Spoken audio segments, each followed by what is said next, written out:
যে আমরা গতকালকে ঢাকা মেডিকেল কলেজের কয়েকটা ইউনিটে গিয়েছিলাম, যারা আহত আছেন সেখানে চিকিৎসাধীন, তাদের খোঁজখবর নেওয়ার জন্য, বাস্তবে অবস্থাটা দেখার জন্য, এবং আমাদের সাথে তদন্ত সংস্থার লোকেরাও ছিলেন।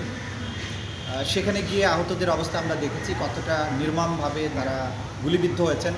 কাউকে আগুনে পোড়ানো হয়েছে, পেট্রোল বোমা দিয়ে ঝলসে দিয়েছে আওয়ামী লীগ এবং ছাত্রলীগের লোকেরা। বিজয় মিছিলে যখন গিয়েছিল তখন তাদেরকে কীভাবে গুলি করা হয়েছে। ইন্টারেস্টিংলি সেখানে আমরা ক্লাস 3-তে পরে এমন একটা বাচ্চাকে দিয়েছি, ইমন, যে বাড্ডাতে গুলিবিদ্ধ হয়েছে। তার দুটো পায়ে গুলি লেগে দুটো পায়ের অকেজো হয়ে গেছে, দুটো পায়ের অন্তত ম্যাক্সিমাম অংশ ছিন্ন বিচ্ছিন্ন হয়ে গেছে, এরকম আমরা দেখেছি। সেগুলো দেখে তাদের বক্তব্য আমরা শুনেছি প্রাথমিকভাবে। আমাদের তদন্ত সংস্থার লোকেরা পরবর্তীতে গিয়ে এই সমস্ত আহতদের ডিটেইল বক্তব্য গ্রহণ করবেন, যে ঘটনায় কিভাবে তারা শিকার হয়েছিলেন, কখন তাদেরকে গুলি করা হয়েছিল, কারা গুলি করেছিল, কি যতটুকু তারা দেখেছেন, এই সব বিষয়ে বিস্তারিত সাক্ষ্য প্রমাণ রিপোর্ট আমাদের তদন্ত সংস্থার লোকেরা পরবর্তী সময় গিয়ে করবেন। আমরা কালকে আসলে এটা শুরু করেছি। গতকালকে একই সাথে আমরা ঢাকা মেডিকেল কলেজের পরিচালক একজন ব্রিগেডিয়ার জেনারেল, ওনার সাথে আমরা দেখা করেছি।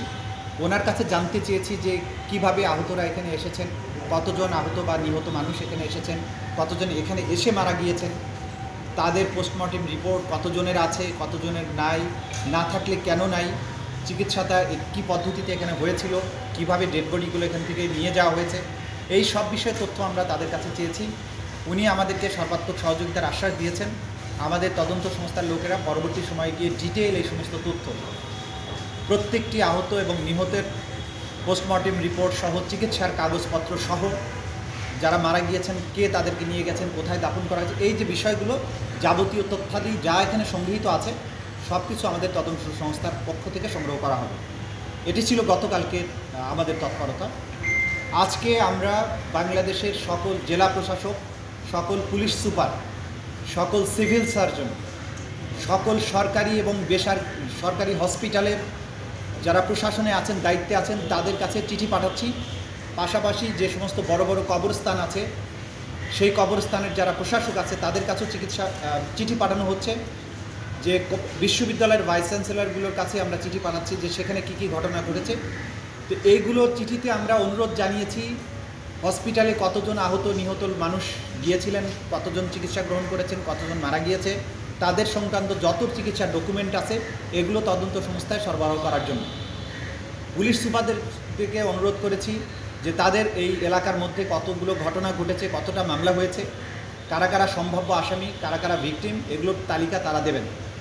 কবরস্থানগুলোর কাছে চিঠি দেওয়ার উদ্দেশ্য হচ্ছে যে প্রত্যেকটা কবরস্থানে কতগুলো আইডেন্টিফাইড এবং কতজন আনআইডেন্টিফাইড মানুষকে দাফন করা হয়েছে, সেই তথ্যগুলো আমাদের দরকার, এবং কী প্রক্রিয়ায় কবে তাদেরকে এখানে আনা হয়েছে সেই জিনিসগুলো জানা দরকার। মূলত এই একটা তদন্তের সূচনা লগ্নে যে প্রাথমিক জিনিসগুলো আমাদের দরকার সেগুলো আমরা কালেক্ট করার জন্য চিঠি দিয়েছি। আরেকটা চিঠি আমরা দিয়েছি সকল মিডিয়া হাউসগুলোকে, সেটা প্রিন্ট এবং ইলেকট্রনিক মিডিয়ার যারা প্রশাসনে আছেন তাদের কাছে চিঠি দিয়েছি যে আপনাদের কাছে এ যাবৎকালে এই আগস্ট বা জুলাই বিপ্লবের যত ডকুমেন্টস আপনাদের ক্যামেরায় ধারণ করা আছে, আপনাদের রিপোর্টে ধারণ করা আছে, এই সব কিছু কপি আমাদেরকে সরবরাহ করার জন্য সেটাও আমরা রিকোয়েস্ট করেছি। আশা করছি সেগুলো আমরা পেয়ে যাব। এর মাধ্যমে আনুষ্ঠানিক তদন্তের যে যাত্রা সেটা আমরা শুরু করেছি। আমরা আজকেও বিকেলবেলায় আরও দুটো হসপিটালে পরিদর্শনে যাব। আমরা ধরেন প্রসিকিউশন টিম সহ তদন্ত সংস্থা গেলে বিস্তারিত তদন্তের সময়টা থাকে না, আমরা মোটামুটিভাবে দেখতে যাচ্ছি যে গ্র্যাভিটিটা কী ছিল, কিন্তু আসলে আমরা চলে আসার পরে পরবর্তী সময় তদন্ত সংস্থার লোকেরা গিয়ে আরও ডিটেল স্টেটমেন্ট দেবেন, যেটা ঘন্টার পর ঘন্টার সময় লাগবে বা দিনের পর দিন সময় লাগবে। এই কাজগুলো আমরা করছি। আমরা আজকে মেসেজ দিচ্ছি বাংলাদেশের এই ছাত্র জনতার অভ্যুত্থানের যে আমাদের ছাত্র নেতারা ছিলেন, সমন্বয়করা ছিলেন, তাদের সবার প্রতি আমাদের আহ্বান থাকবে যে আপনারা এই ফোরফ্রন্টে ছিলেন, ফিল্ডে ছিলেন, আপনারা দেখেছেন ঘটনাগুলো কিভাবে ঘটেছে। আপনাদেরকে অর্গানাইজড ওয়েতে এই তদন্ত সংস্থাকে সহায়তা করার জন্য আমরা অনুরোধ করছি। খুব সহসাই আমরা ছাত্র নেতাদেরকে বা সমন্বয়কদেরকে আমাদের এখানে আহ্বান জানাবো, তাদের সাথে বসে আমরা তাদের কাছে যে সমস্ত তথ্য প্রমাণ আছে এগুলো সংগ্রহের ব্যাপারে তারা কিভাবে আমাদের সহযোগিতা করবেন সেই বিষয়গুলো নির্ধারণের জন্য তাদেরকে আমরা এখানে আমন্ত্রণ জানাবো। মোটা দাগে আমরা গতকাল দায়িত্ব গ্রহণের পরে এইটা হচ্ছে আমাদের অ্যাক্টিভিটিস।